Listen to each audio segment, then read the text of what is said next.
Optimization is to make something more excellent. It's literally to improve something.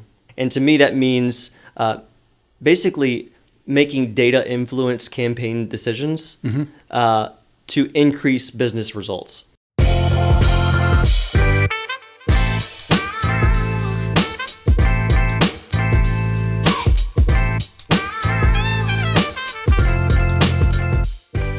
Welcome, everybody, for the 32nd episode of the Go Sokal Podcast. And today I'm lucky to be here with Programmatic Advertising Manager Bo Sowers, and we're going to talk about optimization in the programmatic sphere. All right, let's start it off. What, in your opinion, not in your opinion, you know the facts, what is programmatic advertising? Yeah, it's really just a simple process of, in this world where you are automating the buying and selling of ad inventory across the open internet. A lot of people don't know what the open internet is, and so I like to describe it by talking about a very, very overly simplified map of the internet. So to do that, there's the open internet, and then there are walled gardens across the internet. A walled garden is essentially this part of the internet where, in order to advertise in the internet, you have to use those walled gardens tools to advertise. Sure. The rest of the internet, again, we're oversimplifying here, the rest of the internet is the open internet, and Programmatic has the ability to advertise there. And one example maybe of a walled garden would be Facebook or LinkedIn or Google, Instagram. Exactly. Yep. So you have to kind of abide by their best practices. Their best practices, their tools. Exactly. Their tools. Yep. How overall does programmatic advertising work? Break it down for us. Give us a little history if possible. I don't know. Just break it down. So it's crazy. I think if you think about how advertising works in general, and you go back a bit in time, and you consider how ads used to be bought or used to be sold. So back in the day when websites were in their infancy, if you will, they would, essentially clients would reach out to them, advertisers would reach out on behalf of clients, and they would basically negotiate some terms with this website or with the publisher. Say, okay, we want to show up on your website. How much would it cost? Where can I show my ads? And how frequently? They would come to a deal, and then they would, the client or the agency would send over the client's assets to the publisher, and those ads would be shown. This is a bit archaic. It was a bit inefficient because you had to do all of these manual negotiations for each website that you wanted to show your ads on. And so it took time, it was slow, and honestly, it was a bit inaccurate at times because let's just say that we as SoCal wanted to be on Nike's website and we wanted to get as much business as possible. Not everyone that goes to Nike cares about SoCal or wants to use SoCal as an advertising agency. They just want sneakers. And so it didn't make a lot of sense for users back, or I guess for businesses back then, to show their ads on websites because there was a lot of wasted spend. And so really what programmatic advertising tried to solve for was speeding up the process of this buying and selling ad inventory, as well as reducing wasted spend. So in order to do that, they came up with this idea of, or I guess this system was created more than it was an idea, where you had this automation of this buying of selling ads in something called the real-time bidding auction, or RTB. RTB. And so RTB came into the world, and in this process, really an ad request is sent. The ad request is sent to the ad server. And then the ad server then sends a request to potential buyers. And these buyers or bidders have the ability to evaluate, is this something that we want to buy? And if so, they place a bid, and then whoever places the highest bid will typically win. This process, this ad request being sent to the ad server sending this request to all of the bidders that exist for this particular moment, or that are interested in this particular moment, happens in 1/10 of a second. And so 12 million times per second, this is happening every single day. And so this process, this programmatic buying, if you will, this automation, if you will, greatly sped up this process of buying and selling ad inventory. But what it also did is it gave the buyers the ability to choose the inventory that they wanted to buy. So instead of just guessing or hoping that the users that you value show up on a specific website, you're actually able to decide, do I want to buy an impression for this specific user or not? And so it helped speed up the process, but it also helped make the process more accurate. Yeah. It's basically creating such granularity in advertising to people that you can be incredibly specific by and any of these numbers of demographics. And so as you said, you're becoming a very, very efficient marketer or marketer of your business, so to speak. Exactly. Absolutely. What are a few benefits of programmatic advertising versus other forms of advertising? There's tons out there these days. I think number one, and kind of going back to our definition that we talked about earlier, you get access to the open internet. If you try to advertise through other mediums like Facebook or Google, you're restricted to advertising in those spaces. And so if you just choose to advertise in these with these big companies that have walled gardens or that are walled gardens, then you're missing out on opportunities. And the open internet makes up a large chunk of the internet. Then you also have the ability to target the right audience at the right time in the right moment. So precision audience targeting is huge. You also have the ability to target the right people across all of the devices that they own. So we're in 2023. Everybody owns more than one device. We have a phone, we have a laptop, we have a TV, we have a tablet. And so with programmatic advertising, we have the ability to target the right people across all device types, which is huge. And then when you consider that you're targeting the right people across all device types, you then start to think, well, how do I know if I've targeted them on a tablet versus if I've targeted them on a phone? And am I doing so at the right frequency? Am I over-targeting them? Am I oversaturating them with ads?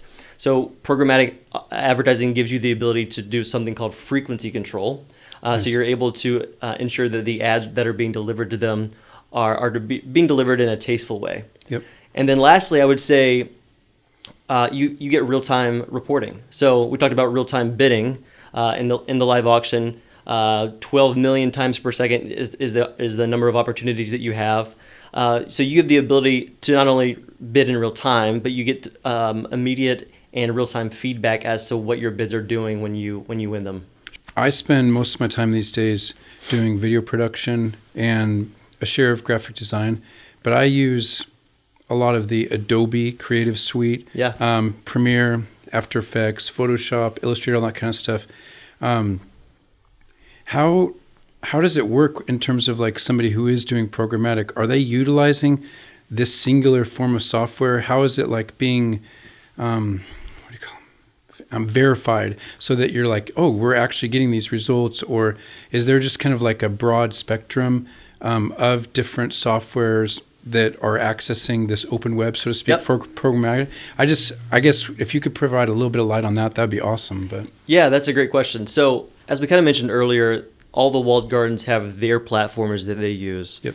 And you're restricted because you're forced to operate by their rules with their platforms. But the beautiful thing, and sometimes the complex thing about the open internet, is that there are many ways to bid on the available inventory that exists. So we use something called a demand-side platform to deliver the ads across the internet. And really, we're demanding that we show up on and win the bids wherever there's available inventory.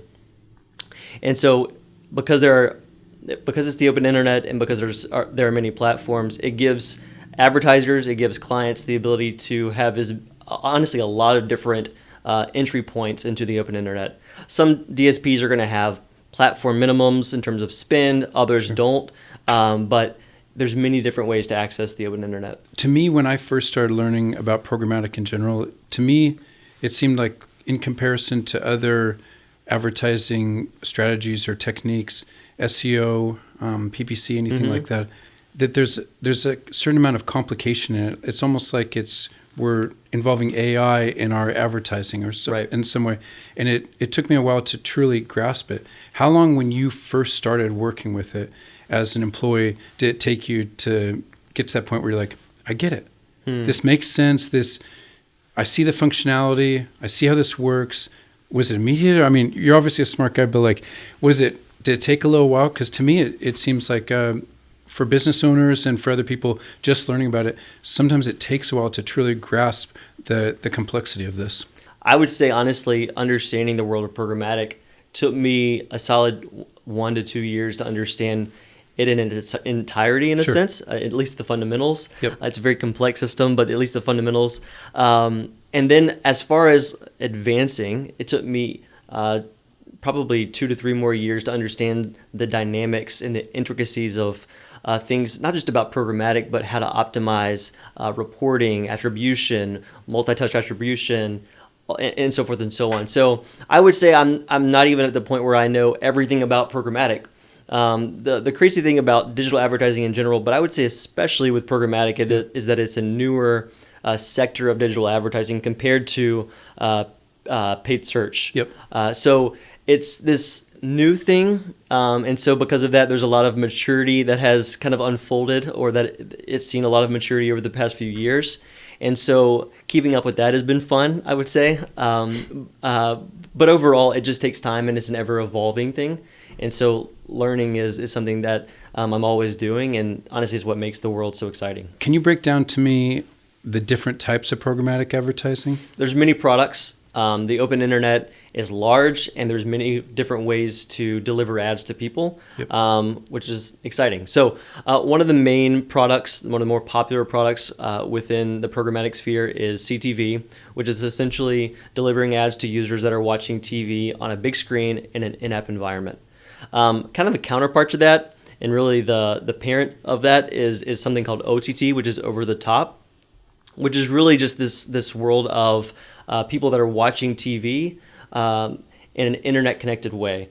So if they're watching TV on their tablets or their phones or their PCs, or even something like CTV, which is their TV itself. Really, it's this idea of just watching TV in as many different ways as possible.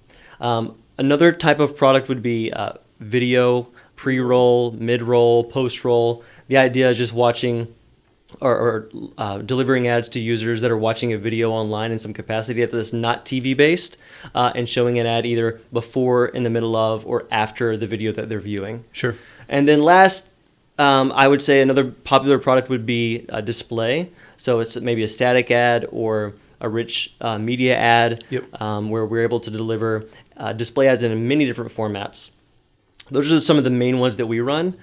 We are starting to explore products like audio, so delivering ads to people that are listening to podcasts or just listening to music. Sure.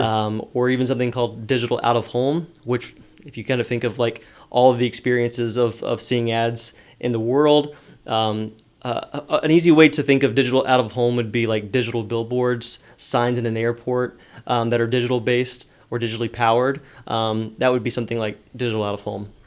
So if it was truly programmatic, it would say, "Welcome to Durham Raleigh Airport, Chris. Yeah. Could you check out this product that?" I mean, that's kind of the future, right there. Exactly. Yeah. And the cool thing about it is that Facebook, or at this point, Facebook or Google or all the walled gardens, they don't own those worlds. Oh, that's a good point. And so now we have this opportunity as the world becomes more digital and hopefully stays more open internet based. We have the ability to tap into the plethora of ad opportunities on behalf of our clients. That's awesome. Yeah. When you're doing programmatic, what are some basic challenges that you face on a day-to-day basis? What kind of, not creates stress in your work that you're doing, but makes you scratch your head a little bit, or it can be problematic when you're doing this work? I would say that a big challenge would be giving programmatic advertising enough credit. And what I mean by that is programmatic in general, it can participate in all phases of the purchase funnel. However, it is primarily very, very good at upper funnel and mid funnel advertising. And what that means is that oftentimes when we advertise, we don't see immediate results. It takes weeks. It takes sometimes months before we can see the impact of an ad being shown to a user. Yep. A perfect example of that would be like a CTV ad being shown to you in your house. Just because you saw a CTV ad for, let's just say, a car dealership, doesn't mean you're just going to up and get out of your couch or get off your couch and go buy a car right after that. Yep. It takes time to warm you up to the idea. It takes time to help you consider that dealership or that deal. And so because it takes so much time, and because of where we are advertising in relation to the purchase funnel, we oftentimes don't see the impact of our advertising until much later down the road. Oh, okay. And so I think because of that, it's hard for people to believe in the power of programmatic. Sure. But programmatic is super powerful. And so there's different ways to evaluate programmatic advertising. There's things like proxy conversions, soft conversions that you can present and provide for clients that are really valuable to see, okay, well, at least we know that even though we're not going to see the conversion until 2 months from now that we want, we can know that the impressions that we are delivering seem to be having an immediate impact, which is what we want to see. That's awesome. I like to always think of it this way. If you think about BMWs, I love BMWs. I want to buy a BMW one day. I think they're one of the coolest cars out there. I didn't just become a BMW enthusiast overnight. It took years for me to become one. And really what helped me become a BMW enthusiast, at least in part, is the years and years of advertising that was done in an upper funnel way.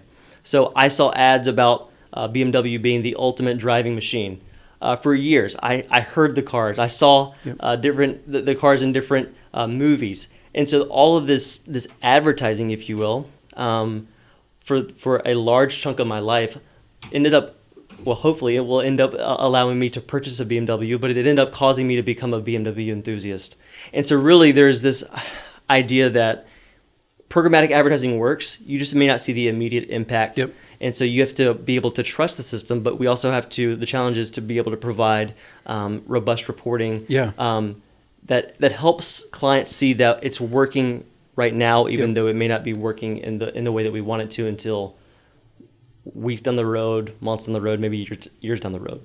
Can you talk just briefly about how you report on programmatic? What kind of things are you presenting to clients? What are they asking for? Without a visual, it's kind of hard to describe. So I'll try to paint a picture of broad strokes, right? Yep. Channel my inner Bob Ross for a second. So I think for me, it's easy to describe it in relation to the purchase funnel. So for upper funnel based advertising efforts, we're going to be presenting things like impressions, video completes, potentially like unique users that we reached, unique households that we reached, the frequency at which we did so.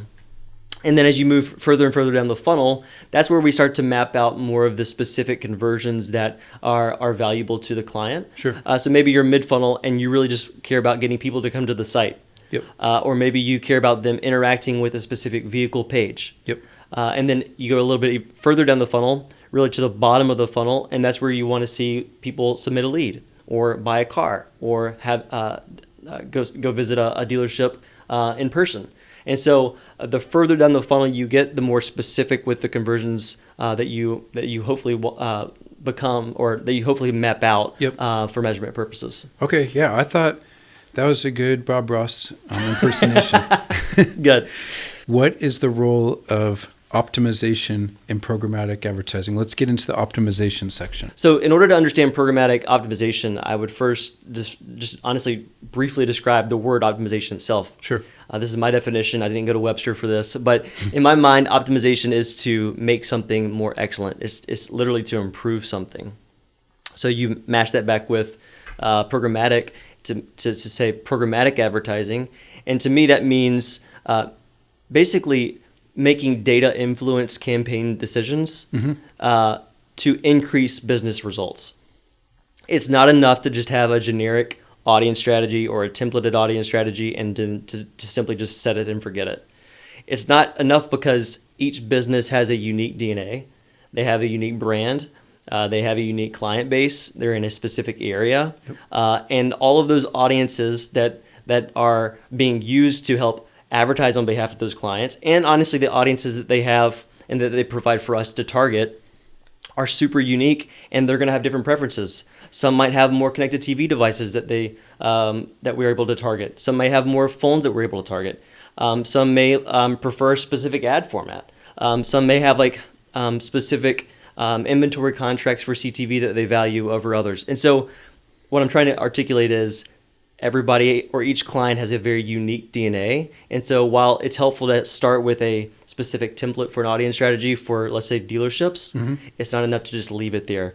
We owe it to our clients that we work with to perfect, to hone in on, and to improve and iterate off of or on so that the performance can improve, and so that we're not wasting dollars, and so that we can give them the best return on investment. This is exciting stuff. Tell me about how data influences optimization in programmatic advertising? Yeah, I think data is the backbone of optimization. Without data, and I'm going to sound pretty like hyperbolic here, but without data, you cannot optimize well. If you're not using data to optimize, you are guessing and getting lucky if you get good results at best. And so I like to say that within the world of optimization, data is king. And we should revere it, we should bow down to it, and we should follow it with everything that we have. Because it's this powerful force that allows us to be informed. So it gives us information, it guides us, so it tells us like where to go, what to focus on, what to ditch, what not to focus on. Yep. And then as we change things, as we optimize, it tells us, it provides us with feedback. Is what we're doing working? And so it's a powerful force. But while it's powerful, I would say it's also super, super complex. And so that's why, I guess, using an agency, I guess this is a pitch for use us today, but it's a powerful force and it's a complex force. And so I think it's why you need specialists who understand data, who can interpret data, and who can act on data to be optimizing on your behalf. Again, without data, you can't optimize. And so having people who understand the data, who can listen to the data, who can interpret the data, who can follow the data, who can iterate off of the data, is such a necessary thing. What are the key elements that are optimized, especially in programmatic advertising? So I think it's helpful to start with understanding that a campaign is really designed around this focal point of an audience strategy plus a bid. So the bid is something that we go to the real-time bidding auction with. So really the heartbeat of a campaign is this audience strategy. You're then able to observe how this audience is reacting or responding, what this audience prefers through the lens of targeting settings, or sometimes it's called grains, but just really these aspects of the campaign. And so you're able to observe this audience through these settings. Yep. And then based on whether or not these settings are saying that the audience prefers it or not, you can then begin to iterate. So for instance, some different types of grains or settings that we would consider. This is not an exhaustive list by any means, but things like zip codes or geolocations, inventory contracts for CTV, ad formats, device types, device make. These are all examples of grains or targeting settings that we would be considering as we are seeing how this audience moves, breathes, and what it prefers. And then as we understand this, and especially in relation to how the audience is performing, we then begin to iterate.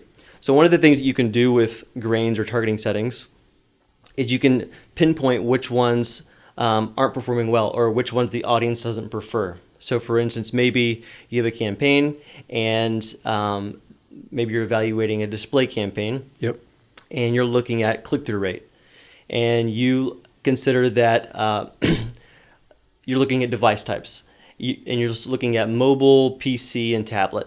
And you see that PC is producing PC devices are producing a terrible click-through rate. Mm-hmm. So honestly, one way that you could optimize in that scenario is to simply ditch PC and then to target the others. And the hope would be that when you ditch PC, which had a terrible click-through rate, the average click-through rate would increase and benefit over the overall performance. You can also do that in a less dramatic way. So instead of just ditching something altogether, you can fine-tune something. So for instance, maybe you're looking at websites, and you're looking at all the websites where we delivered ads on, and you're looking at click-through rate again. Instead of just getting rid of all of the websites, that'd be a terrible play, you could say which ones have the lowest click-through rate and are weighing down the average click-through rate, remove those in hopes that the rest of the spin would go to the higher performing websites. And then you also have the ability to double down on what's performing well. So instead of just excluding what doesn't work well, you can look at what does work well. And so maybe you recognize that there are some specific inventory contracts for CTV that are working well. So what would be an example of that maybe? Like live sports inventory contracts. Yep. So say you want to show up more on live sports and they're performing well because they reach new users at a lower cost. Yep. So to target that more, you would basically pull them out as a new permutation, a new audience strategy or a new strategy, and you would push money towards that new strategy. Cool. So, what is the frequency of optimization in programmatic advertising? What's your recommended, or what's kind of industry standard, or what you guys abide by? I would say optimizing every 2 days is a healthy cadence. You really don't want to optimize more than that because optimizing or changing things more frequently doesn't give the data enough time to present itself or to play out. Yep. So making changes at a relatively high frequency is important, but you need enough time to see, okay, what did that change do? Yep. So typically speaking, we try to optimize every 2 to 3 days, depending on the campaign and depending on the client. We talked a little bit earlier about challenges just that you're facing on a day-to-day basis. It's taking you a long time to truly understand the programmatic environment and how everything works together. And it's complicated and it's extremely exciting and useful. I think the degree to which we can optimize more efficiently and more accurately is the degree to which we're going to see other mediums and other products that we run see a lift in performance. It's awesome. Right? So if we're optimizing well, the hope is that, and we've seen this, but the hope is that other aspects, other mediums, other products, and hopefully business results all see a lift in performance. And so optimizing is important because of that. Because again, it's not just improving campaigns just so that we can improve campaigns. While we do care about that and we love data and we love to just get into the targeting settings and work through a report for hours at a time, the end goal is to improve campaign performance so that business results can improve. And so that's the end goal. All right, we've basically reached the end. I always want to ask anybody who comes on our podcast, do you have any last thoughts, any recommendations? We've talked about a lot of things today, but I wanted to leave it in your court, Bo. What could you leave us with as maybe some final thoughts or insight? Oh, wow. The pressure's on. I think for me, as we're kind of talking through all of this, we're talking about data, we're talking about optimization. To me, it makes me, I guess, consider this idea of us being in a digital world. And so I would encourage everyone to lean into that which is digital. The more that you can be well-versed in digital, in data, the better off you'll be. Whether it's just being able to advertise yourself, or whether it's being able to understand advertising, whether it's just being able to understand the world that we live in, I would say and encourage everybody to just lean into data, ask questions about data. Don't be afraid to ask questions. Oftentimes, the most basic questions I ask end up getting the most powerful answers from them. So ask what feels like the dumb question about data, because it's only going to help you participate in a very digital world. Awesome. Thank you very much. I really appreciate it. Yeah. All right, everybody. That's the end of GSP number 32. Thanks again, Bo, for being on with us. Absolutely. And it was a really fun discussion. Awesome. Thanks so much. Have a good day, everybody.